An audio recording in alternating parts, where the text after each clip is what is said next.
A young woman was found dead inside her own apartment, and nothing about the scene felt ordinary. A child was present, but unharmed. Doors were closed. The space showed signs of violence without explanation. There were no witnesses offering answers, and no immediate name attached to responsibility. What remained were questions shaped by shock and silence. Investigators arrived knowing only that a life had ended abruptly, and that the truth was not visible at first glance. Years would pass before science could speak clearly, but on that day, certainty did not exist. The discovery set in motion a search that would stretch across decades, guided by evidence preserved rather than answers found. What happened inside that apartment would resist resolution for nearly half a century, leaving behind a record that waited quietly for the moment it could finally be understood. If you value careful storytelling that stays grounded in verified facts, make sure to subscribe. On the morning of May 20, 1975, authorities were called to an apartment in Concord, New Hampshire, after concerns were raised about the welfare of Judy Lord. Inside, officers found the 22-year-old woman deceased. Her infant son was also in the apartment and was unharmed. The condition of the scene immediately indicated that her death was not accidental or natural. Law enforcement secured the apartment and began documenting the environment. Every visible detail was recorded: the placement of objects, the condition of the rooms, and the absence of forced entry were noted carefully. Investigators understood that early documentation would shape everything that followed. Medical examination determined that Judy Lord had been sexually assaulted and killed. The findings confirmed intentional violence and ruled out any alternative explanation. From that moment forward, the investigation centered on identifying who had been responsible and how the encounter had occurred. Evidence collection followed established procedures. Biological material was gathered and preserved. Items from the apartment were cataloged and removed for analysis. Chain of custody was documented to protect integrity. Officers worked with the understanding that even if answers did not emerge immediately, accuracy mattered.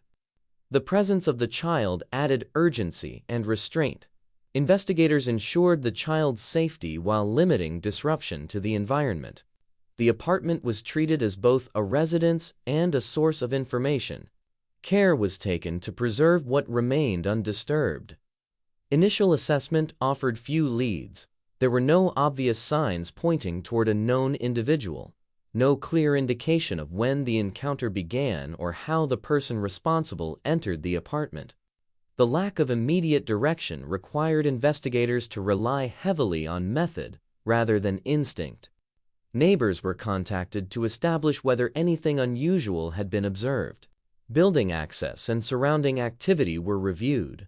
These efforts produced limited clarity. No one reported sounds or behavior that could explain the violence. The early hours of the investigation reflected uncertainty rather than progress. Officers confirmed facts without interpretation. What could be established was recorded. What could not be confirmed was left open. This restraint prevented assumptions from shaping direction. The medical findings guided early understanding but did not provide identity. Biological evidence was secured with care, reflecting awareness that future methods might allow deeper examination. At the time, available testing could not produce identification beyond broad characteristics. Law enforcement also documented Judy Lord's background. Her age, residence, and family circumstances were confirmed. She was known to be a mother, caring for her child. Nothing in her known routine suggested imminent danger. This contrast added complexity to understanding the events. As the day progressed, the apartment was cleared following completion of documentation and collection. The physical environment was no longer available for review. From that point forward, the investigation depended on what had been preserved. Officials communicated the confirmed facts publicly. The information was limited to what could be verified. Speculation was avoided. The focus remained on evidence and process rather than narrative. The discovery marked the beginning of a long search rather than a conclusion. What investigators had was proof of violent death and preserved material whose value was not yet fully known. What they lacked was identification and explanation. The homicide entered record without resolution. The work that followed would be shaped by patience rather than speed. The early decisions made inside that apartment would later prove critical, even though no one present could have predicted how long it would take for answers to emerge. What remained after the discovery was the responsibility to protect truth until it could be reached. The apartment no longer held the answers directly. The evidence did. Once the apartment was secured and the initial assessment completed, attention shifted toward understanding what the environment could reveal. Investigators approached the work with caution, knowing that the smallest overlooked detail could shape the direction of everything that followed. The focus stayed on documentation, preservation, and verification rather than interpretation.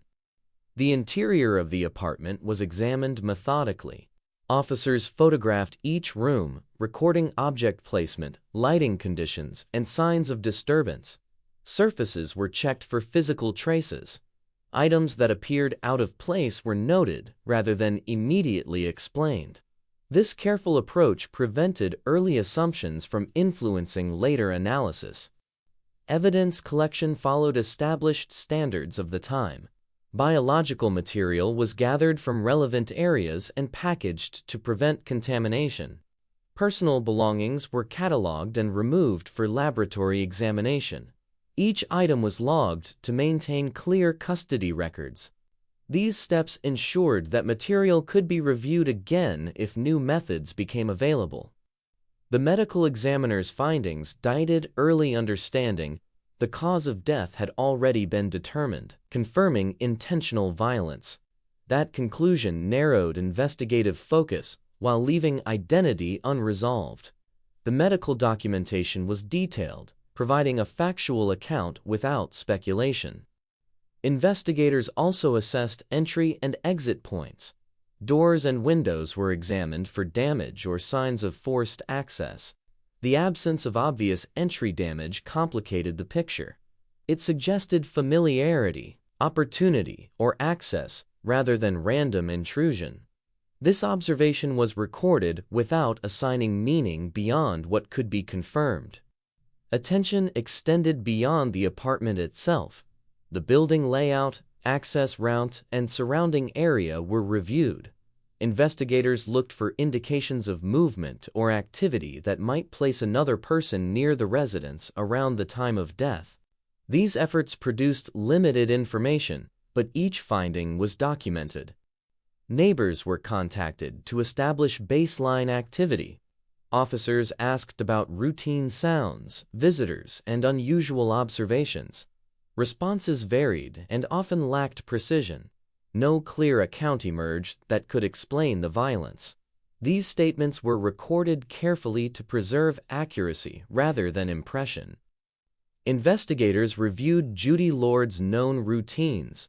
Her schedule, recent interactions, and daily movements were examined to determine whether anything deviated from normal patterns. This review did not reveal warning signs or known conflicts. The absence of clear indicators added difficulty rather than clarity. Laboratory analysis began with the tools available at the time. Testing could identify certain characteristics but could not establish individual identity. Results were logged and preserved, even when they did not immediately advance the investigation. The emphasis remained on safeguarding information rather than forcing conclusions. Communication within law enforcement remained structured. Supervisors reviewed findings to ensure procedures were followed. Documentation was checked for completeness. Decisions were based on verified information rather than urgency. This internal discipline shaped the investigation's tone. Public communication remained limited.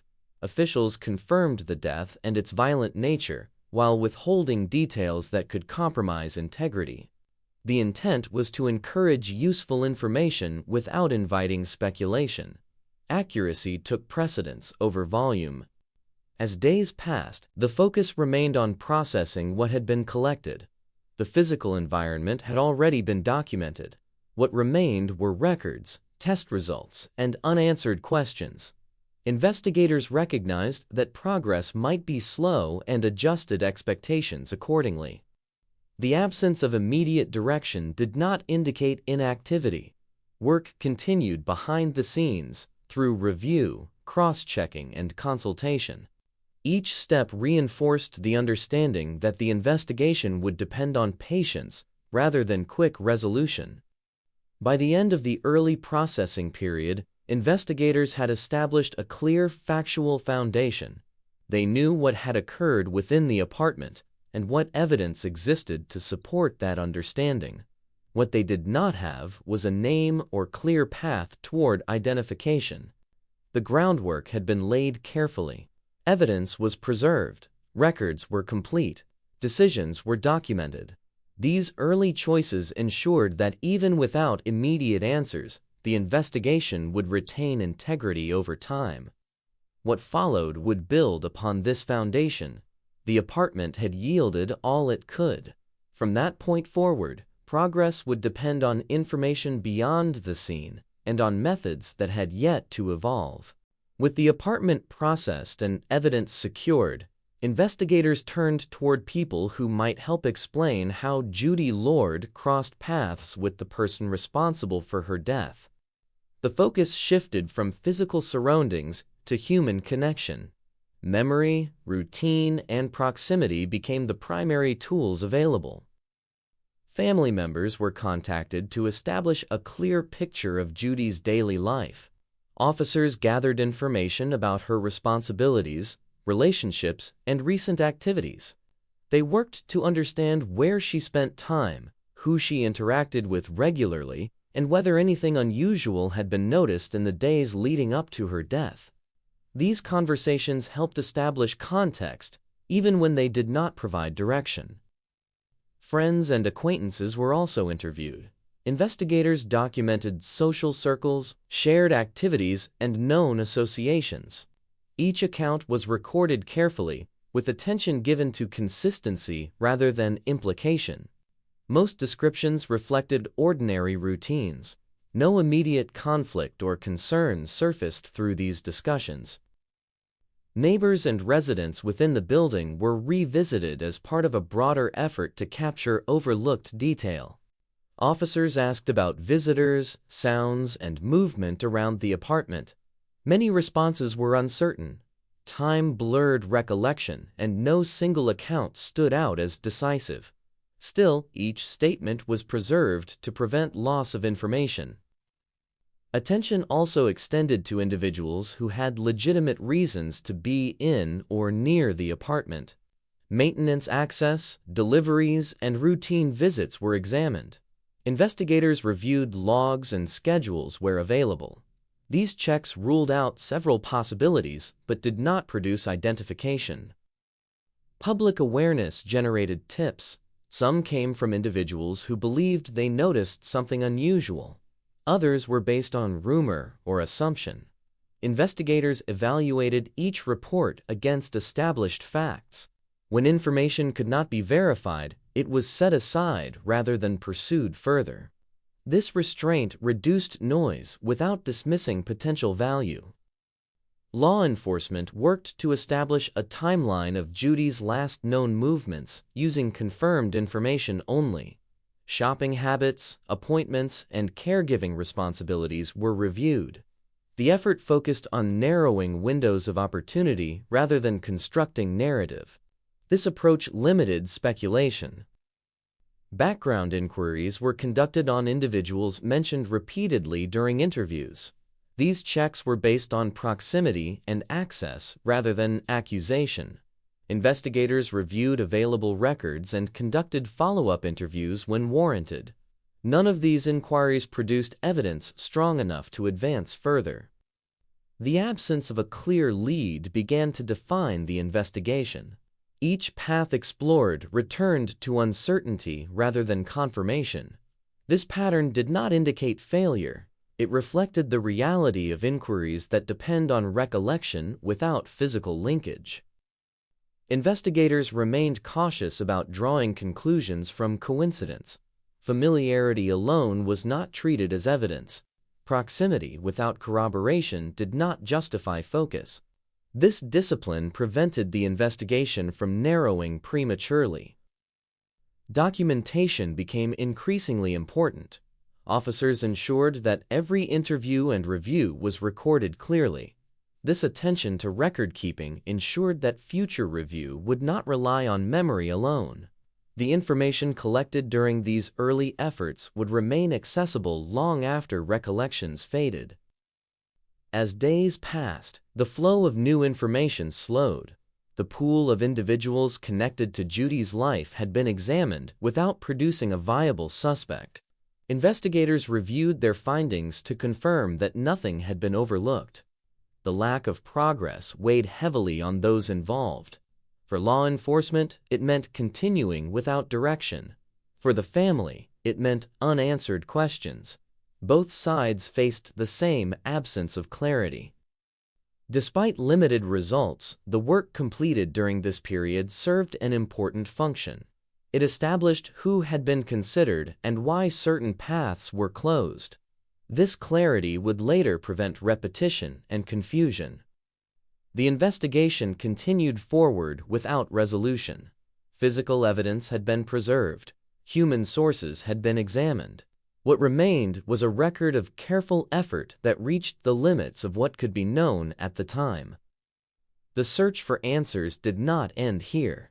It moved into a quieter form, defined by patience rather than discovery, and supported by documentation that would outlast immediate memory.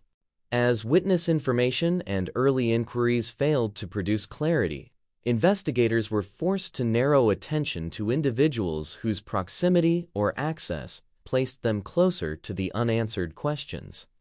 This work required caution. Suspicion alone could not justify focus.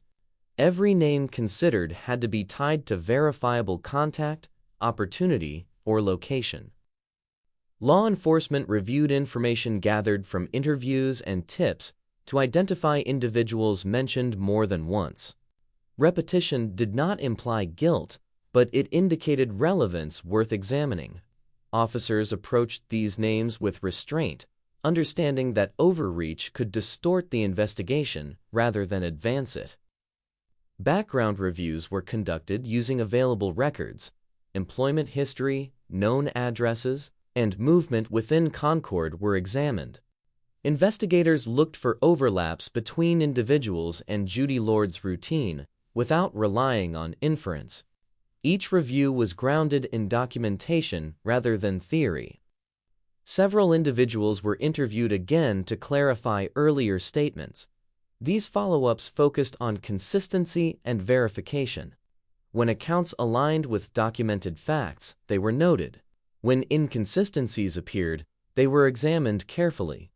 None of these interviews produced evidence strong enough to support further action.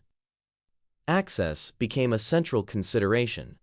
Investigators evaluated who could reasonably have entered the apartment without drawing attention.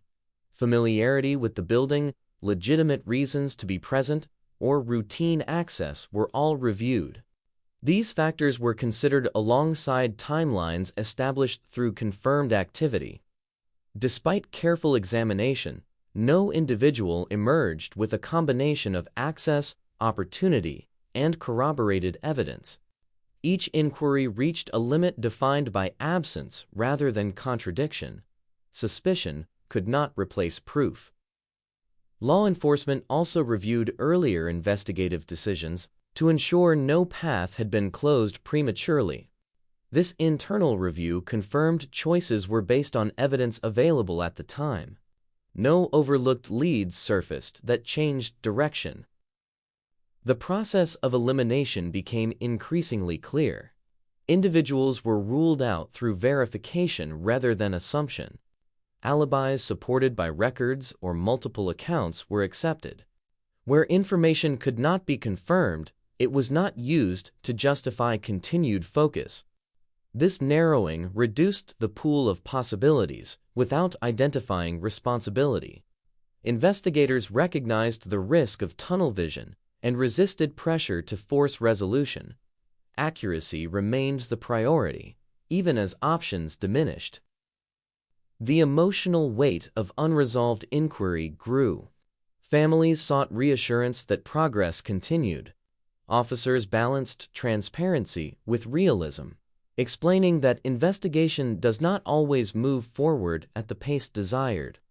This honesty maintained trust while acknowledging limits. Public attention fluctuated as months passed without arrest. Without developments, interest declined. Law enforcement continued work without external pressure shaping decisions. Documentation during this period became critical. Every reviewed individual, interview, and conclusion was recorded clearly. This ensured that future review would understand not only what was done, but why certain directions were abandoned. The absence of resolution did not reflect lack of effort. It reflected the constraints of evidence and technology. Without physical linkage between an individual and the preserved material, identification could not proceed. Investigators reached a point where further pursuit risked repetition rather than discovery. Continuing to revisit the same individuals without new information offered no benefit. This realization guided the shift away from active pursuit. Files remained open and accessible. Evidence stayed preserved. Records reflected thorough inquiry that reached a natural boundary.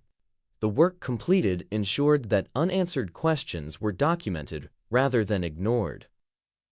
For Judy Lord's family, the lack of answers remained difficult. They continued to seek explanation while recognizing that law enforcement could not manufacture proof. This shared frustration underscored the human cost of unresolved violence. The investigation did not end with a conclusion.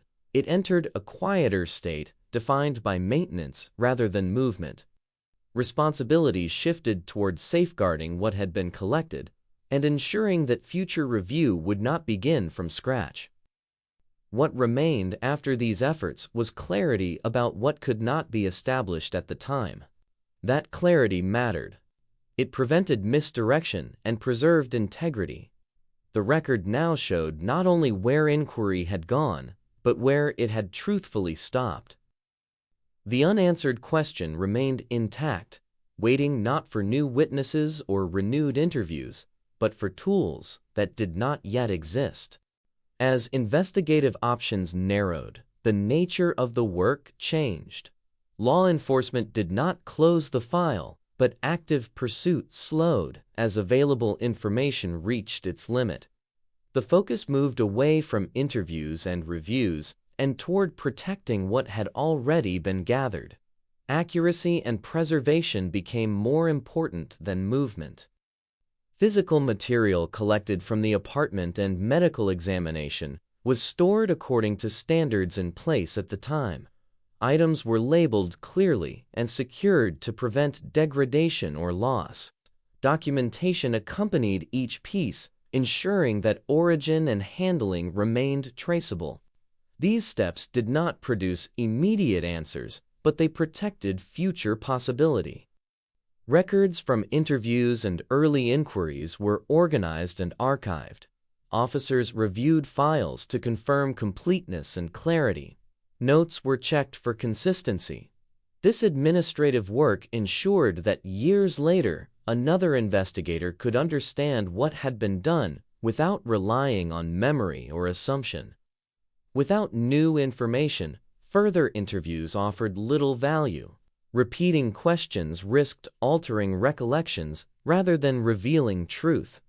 Investigators chose restraint over activity, recognizing that pressure to act can sometimes damage integrity. This decision reflected discipline rather than disengagement. Laboratory capabilities at the time limited what evidence could reveal. Biological material could not identify an individual with precision. Results were logged and preserved despite their limitations. Investigators understood that science advances and that preserved material might later yield insight. The file remained open. Periodic internal reviews confirmed that evidence was intact and records remained accessible.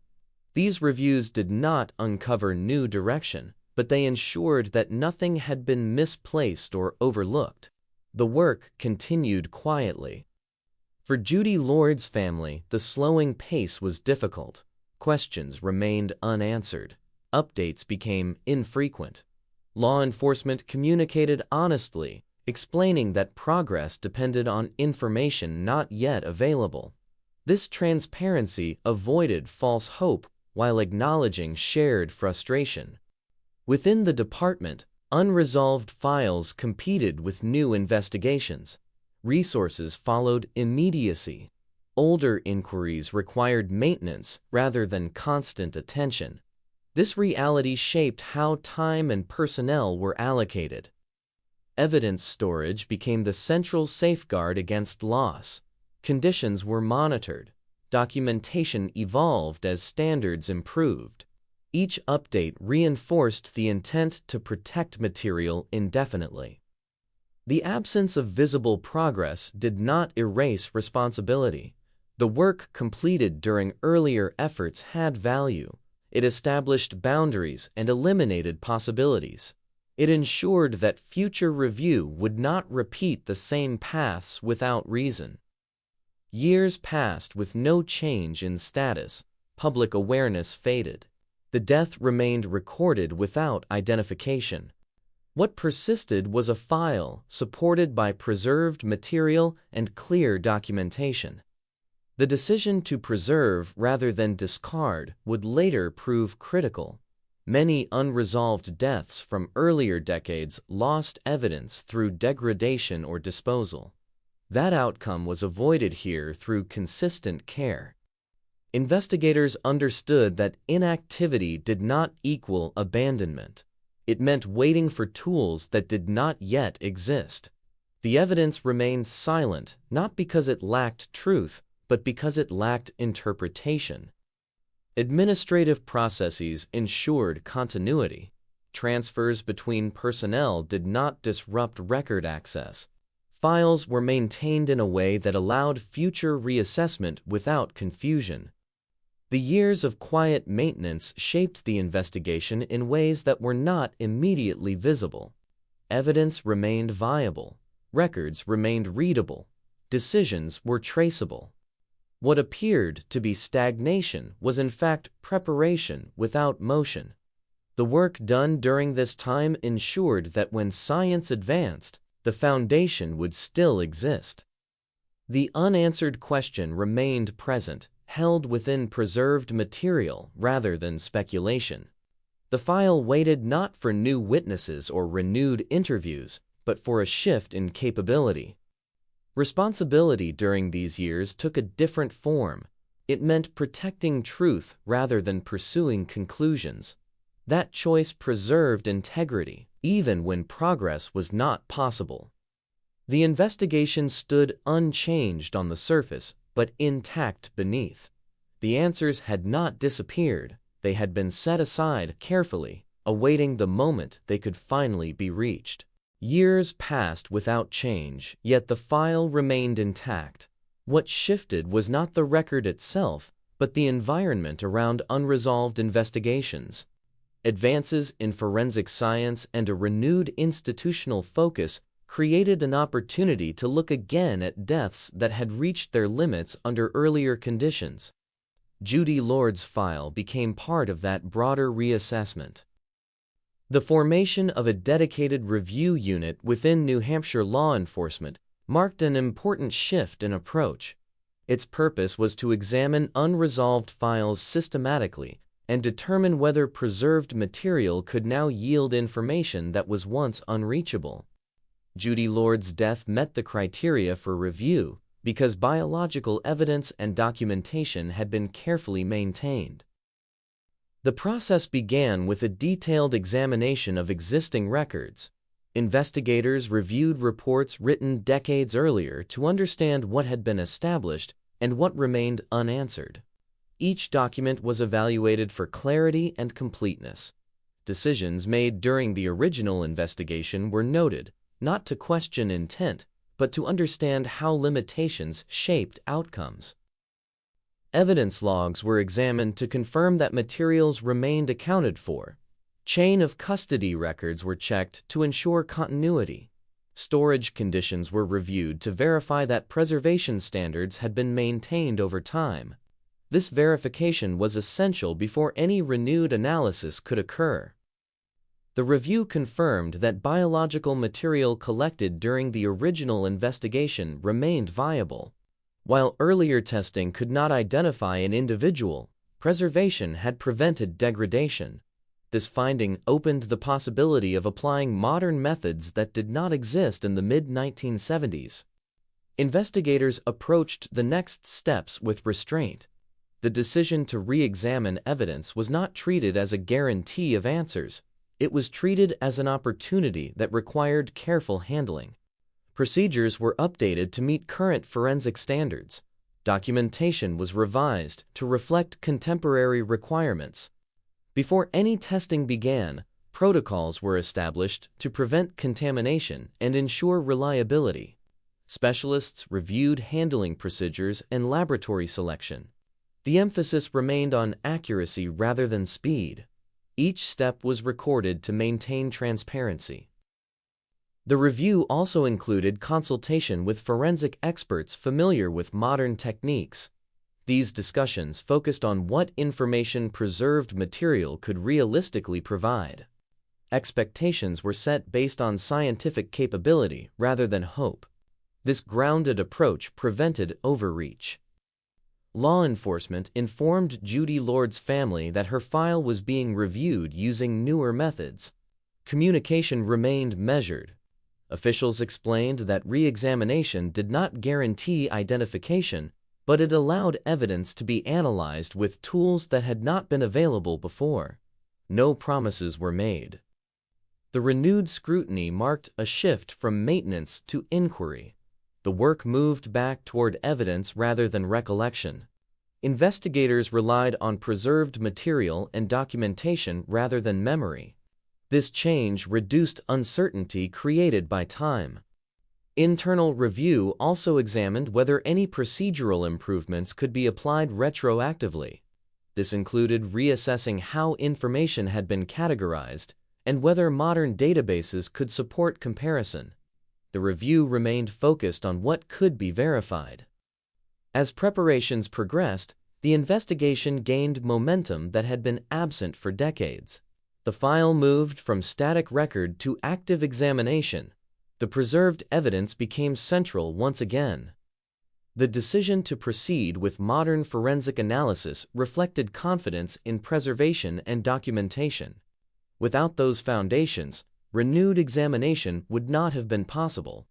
Choices made long ago now carried renewed importance. The re-examination did not alter the facts of Judy Lord's death. It altered the ability to interpret preserved information. This distinction mattered. The work remained grounded in evidence rather than narrative. Investigators recognized that modern methods required patience and precision. Results would need confirmation. Independent verification would be required before any conclusion could be reached. This discipline guided every step. The review process demonstrated how unresolved deaths can change when science advances and preparation has been maintained. It also highlighted the importance of restraint during earlier inquiries. Because assumptions had not replaced documentation, the record remained reliable. As analysis moved forward, the investigation entered a renewed investigative posture defined by method rather than urgency. The focus returned to what the evidence could now reveal. What followed would depend not on new witnesses or recovered memories, but on preserved material examined with modern tools. The groundwork had been laid carefully. The opportunity existed because integrity had been maintained. The long period of waiting had not erased possibility. It had preserved it. Once modern review cleared the way for renewed analysis, attention returned to the preserved biological material. What had once been limited to broad laboratory findings could now be examined with far greater precision. Investigators understood that any result would need to meet strict scientific standards. The work moved forward carefully, guided by verification rather than expectation. Specialists began by extracting usable genetic material from items collected during the original investigation. The process required patience and strict controls. Older evidence can be fragile, and every step was designed to protect integrity.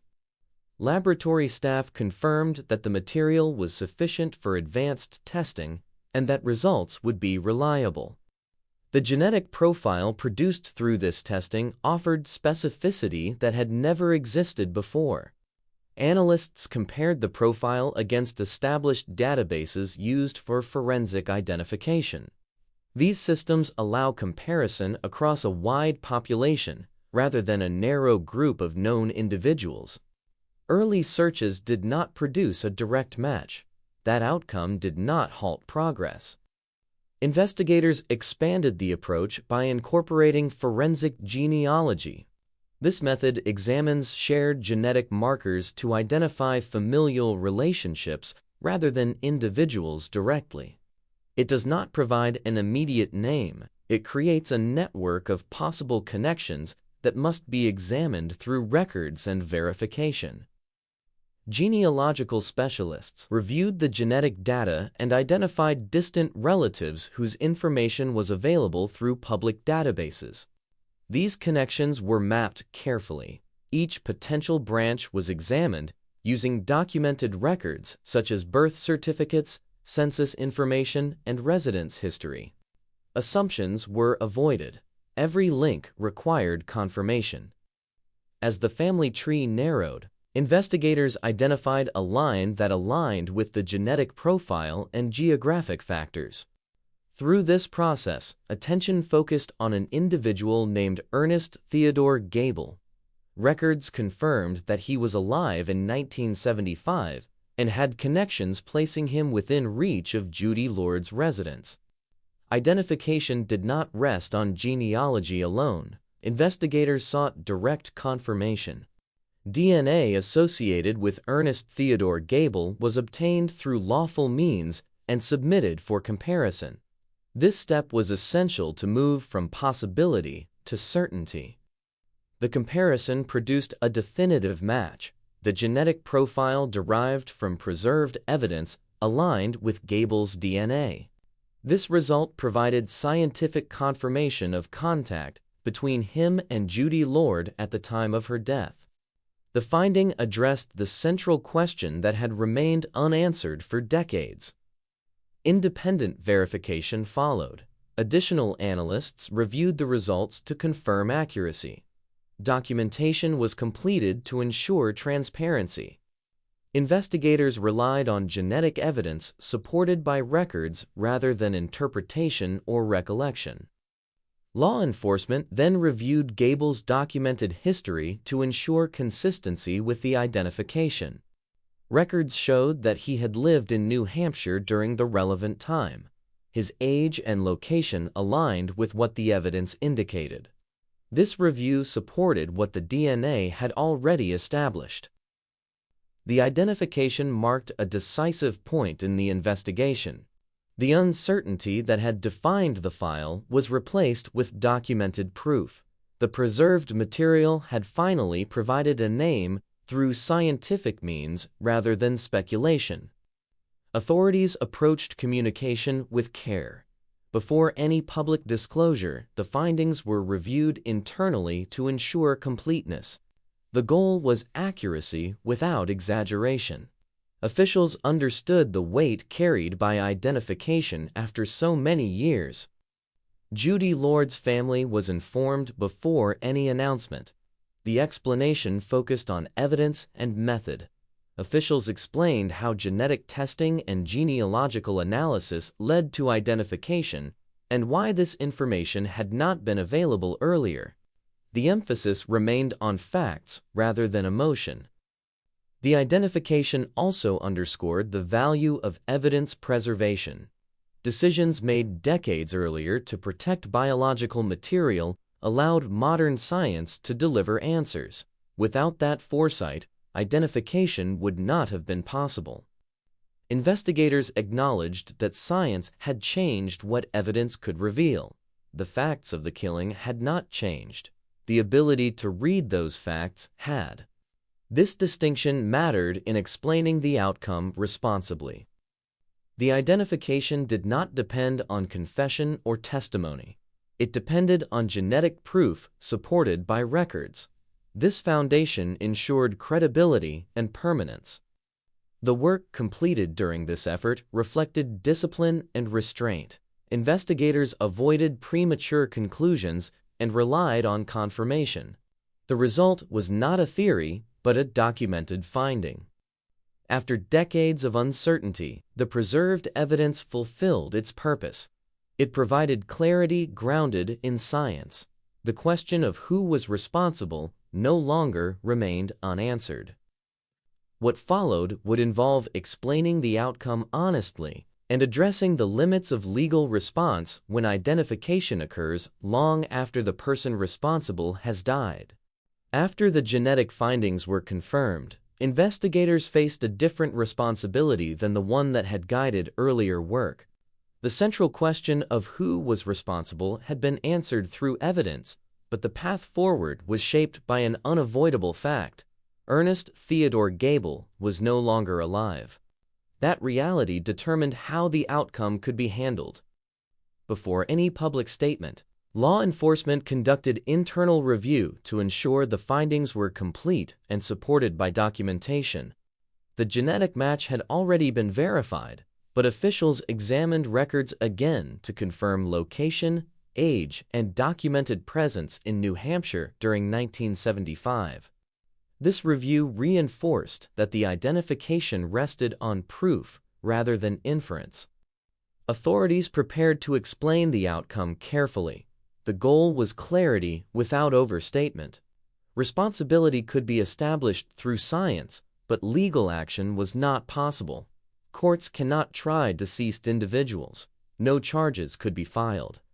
This limitation shaped both the announcement and the language used. Communication with Judy Lord's family came first. Investigators explained how preserved evidence had been tested using modern methods and how genealogical analysis narrowed identification before direct comparison confirmed it. The explanation focused on process rather than emotion. Officials were direct about the limits of what could follow. For the family, the information carried weight that had been absent for decades. Knowing who was responsible did not undo loss or restore time. It replaced uncertainty with fact. That mattered even without a courtroom outcome. Public disclosure followed with similar restraint. Officials outlined the steps taken to reach identification, emphasizing evidence preservation, laboratory analysis, and verification. They addressed why the answer had taken so long, pointing to technological limits rather than investigative neglect. The announcement avoided sensational framing. There was no pursuit, no arrest, and no trial. The resolution rested entirely on scientific confirmation. This approach reflected respect for accuracy and for the gravity of naming responsibility after so many years. Authorities also clarified that no evidence supported involvement of additional individuals. The genetic findings pointed to one person. This transparency helped prevent speculation and rumor from filling the gap left by the absence of legal proceedings. The identification highlighted the difference between legal justice and factual accountability. Legal systems operate within rules that require living defendants. Evidence can establish truth even when those rules prevent prosecution. In this situation, truth arrived without punishment. Law enforcement acknowledged the frustration that can accompany outcomes like this. The length of time that passed could not be ignored. Officials emphasized that evidence had always existed, but could not be interpreted fully until science advanced. The preserved material now carried a new role. It no longer represented unanswered possibility. It represented confirmed responsibility. This shift corrected the historical record and ensured that the death would no longer be attributed to an unknown person. Media coverage reflected the careful tone set by authorities. Reporting focused on how DNA and genealogical research provided answers decades later. Attention stayed on method and verification rather than narrative. Institutionally, the outcome reinforced the value of maintaining unresolved files. Even without prosecution, identification carries meaning. It provides accountability through documentation and prevents history from remaining incomplete. The absence of a trial did not diminish the significance of the finding. The identification was supported by scientific standards that do not weaken over time. The evidence now speaks with permanence. For the community, the announcement marked a shift from uncertainty to understanding. Many residents had little memory of Judy Lord's death. The identification introduced clarity rather than reopening fear. The work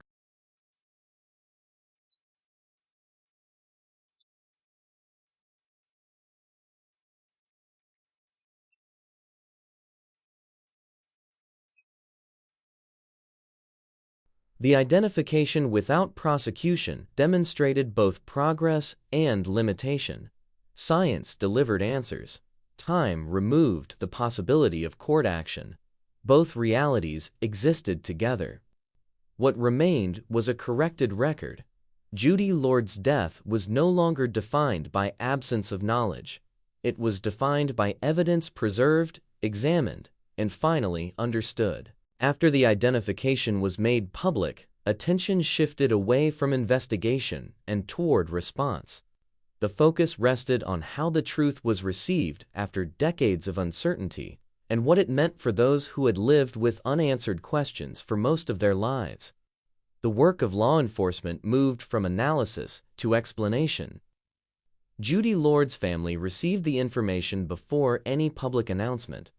Officials explained how preserved evidence had been examined using modern methods and how genetic analysis led to a confirmed name. The explanation centered on facts and verification. There was no attempt to soften the reality that legal action could not follow. The goal was honesty rather than comfort. For the family, the confirmation brought clarity that had been missing since 1975.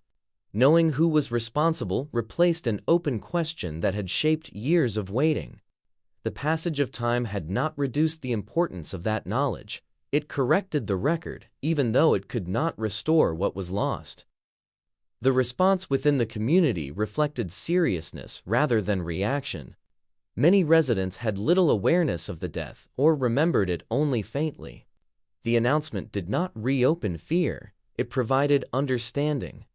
Coverage focused on how evidence preserved decades earlier had allowed modern science to deliver answers. Law enforcement addressed the outcome publicly with restraint.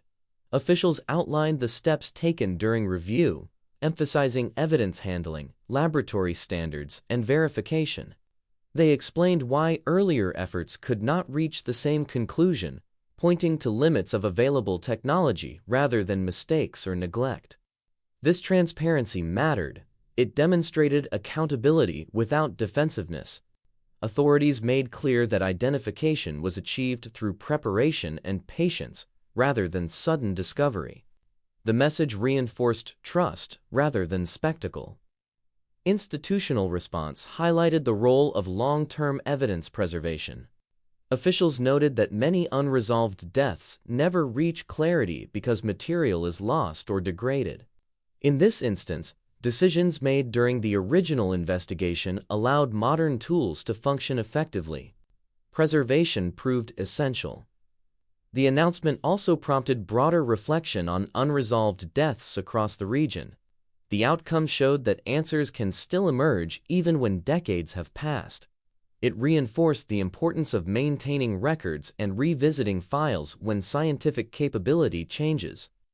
Media reporting followed the tone set by authorities. Coverage avoided dramatization and focused on method. The absence of court proceedings shaped how the story was told. The resolution rested entirely on evidence rather than legal argument. Within law enforcement, the identification reinforced the value of specialized review units. The work demonstrated how disciplined reevaluation can produce results without altering historical facts. It also underscored the need for careful communication when identification occurs without prosecution. The public response remained measured. There was no celebration and no outrage. The tone reflected recognition that truth had finally emerged, even though justice in a traditional sense could not occur. For Judy Lord's family, the confirmation allowed memory to rest on fact rather than uncertainty. The knowledge did not change the past, but it ended speculation. That shift carried meaning. The outcome also clarified the difference between punishment and accountability. Punishment requires legal process. Accountability can exist through documented truth. In this situation, accountability arrived through evidence. Institutional leaders emphasized that the identification did not close discussion about time lost or opportunities missed. It addressed only what evidence could now demonstrate. Dishonesty prevented misinterpretation. Community reaction acknowledged both progress and limitation. Advances in forensic science delivered answers. Time removed the possibility of court action. Both realities were recognized together. The response reflected maturity rather than emotion. Officials, family members, and the public engaged with the outcome as information rather than drama. This approach honored the seriousness of the events without exaggeration. The identification changed how Judy Lord's death was understood.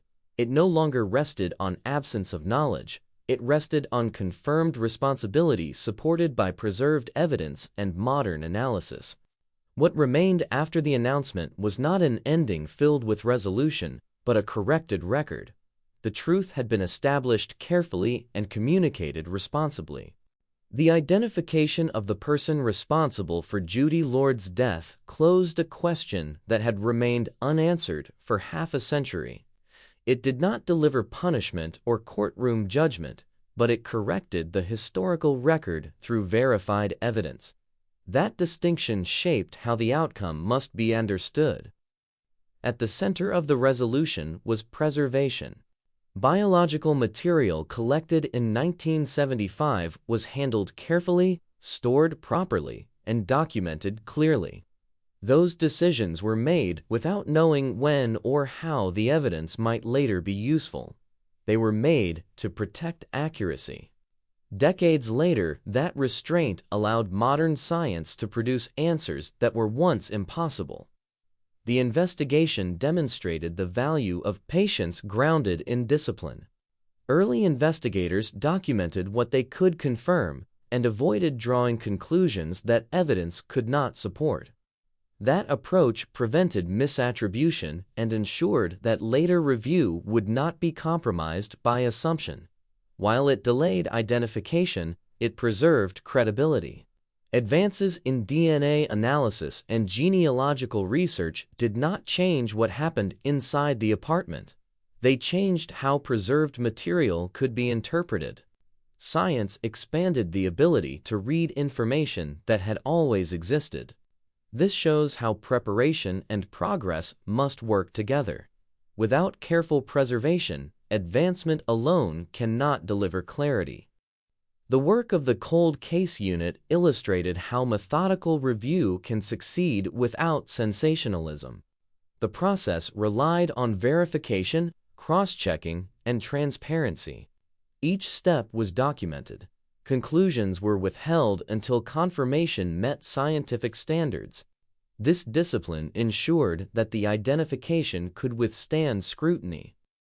The outcome also revealed limits that cannot be avoided. Time removes the possibility of prosecution when the person responsible is no longer alive. Courts cannot act without defendants. Acknowledging that reality does not weaken the result. it defines it honestly. Accountability arrived through evidence rather than punishment. That form of accountability matters. It replaces uncertainty with fact. It ensures that responsibility is not left unnamed. For families and communities, that clarity carries weight, even without legal consequences. The response highlighted the difference between justice as a process and truth as an outcome. Justice depends on timing and procedure. Truth depends on evidence. In this situation, truth emerged after justice in its traditional form was no longer possible. Both realities exist together. The investigation also offered practical lessons for institutions. Preserve evidence without exhaustion. Document decisions clearly. Avoid forcing conclusions when information is incomplete. Revisit unresolved files when tools change. These practices do not guarantee answers, but they protect the possibility of them. The importance of clear communication was equally evident. Authorities explained the outcome without exaggeration. They addressed why identification took so long and why prosecution could not follow. This transparency prevented misunderstanding and maintained trust. For Judy Lord's family, the identification ended decades of waiting. It did not heal loss or restore time. It corrected uncertainty. Knowing who was responsible allowed memory to rest on fact rather than absence. That correction matters. Within the community, the outcome reinforced confidence in careful process. The resolution did not arrive through pressure or speculation. It arrived through evidence examined responsibly. This approach honored the seriousness of the events without turning them into spectacle. The record now reflects what the evidence demonstrates. Judy Lord's death is no longer defined by an unanswered question. It is defined by documented responsibilities supported by science. The long interval between the crime and identification underscores how fragile answers can be when evidence is mishandled or lost. It also shows how powerful preservation can be when progress eventually arrives. The story does not end with a courtroom scene or sentencing. It ends with correction. The truth was established carefully and communicated responsibly. That outcome may feel incomplete to some, but it is grounded in reality rather than illusion.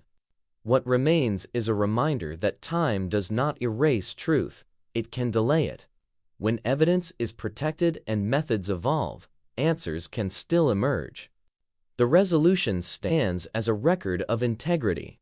Decisions made decades earlier allowed clarity to surface without distortion. That clarity corrected history and ensured that responsibility was no longer unknown. In the end, accountability took the only form still available. It arrived through evidence, patience, and verification. That result matters.